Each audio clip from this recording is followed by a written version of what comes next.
आखिरकार बसपा सुप्रीमो मायावती ने भी मिशन 2022 को लेकर ब्रह्मास्त्र छोड़ दिया है। मायावती के ब्राह्मण ब्रह्मास्त्र से सबसे बड़ा नुकसान भारतीय जनता पार्टी को हो सकता है, या यूं कहें कि भाजपा का सबसे बड़ा वोट बैंक ब्राह्मण अब बहन मायावती के निशाने पर है। साल 2007 में मिली सत्ता की सफलता से सबक लेते हुए बसपा सुप्रीमो मायावती एक बार फिर ब्राह्मण शंख बजाएगा, हाथी बढ़ता जाएगा नारे को भुनाने के मूड में है। मायावती का मानना है कि ब्राह्मण और दलित का गठजोड़ उन्हें 2007 की तरह फिर उत्तर प्रदेश की सत्ता दिला सकता है। इसी फॉर्मूले को अमल पर लाते हुए मायावती ने प्रदेश भर में ब्राह्मण सम्मेलन का ऐलान भी कर दिया है। ब्राह्मण सम्मेलन की शुरुआत भगवान राम की नगरी अयोध्या से होगी, वो भी 23 अगस्त से।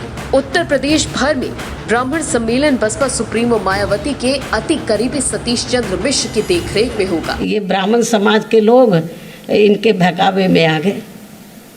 इन्होंने खूब साम दाम दंड भेद आदि हथकंडे इस्तेमाल किए।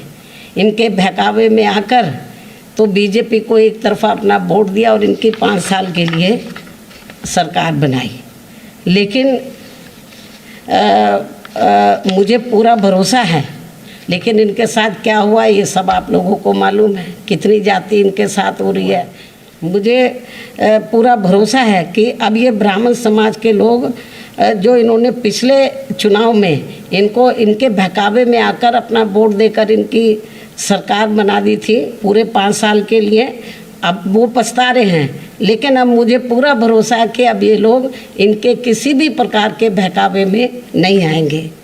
लेकिन फिर भी ये लोग फिर हथकंडे इस्तेमाल करेंगे बीजेपी के लोग इनको गुमराह करने के लिए, ताकि ये वोट बीजेपी के पास बना रहे ब्राह्मण समाज का। फिर किस्म किस्म के हथकंडे इस्तेमाल करेंगे और इसका एहसास कराने मैं इनको सन 2007 की तरह फिर से बीएसपी में जोड़ने के लिए इसी महीने 23 जुलाई से मेरे दिशा निर्देशन में बीएसपी के राष्ट्रीय महासचिव व राज्यसभा सांसद श्री सतीश चंद्र मिश्रा जी के नेतृत्व में इनकी धार्मिक भावनाओं को भी ध्यान में रखकर ये अभियान अयोध्या से शुरू किया जा रहा है।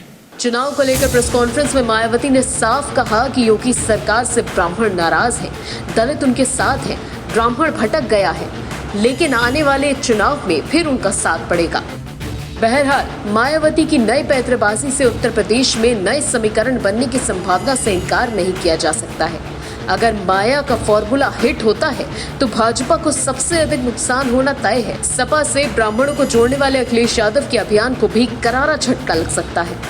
Special report NDTV Bharat. देश दुनिया की ताज़ा तरीन खबरों से रूबरू होने के लिए सब्सक्राइब कीजिए आपका अपना चैनल NDTV भारत।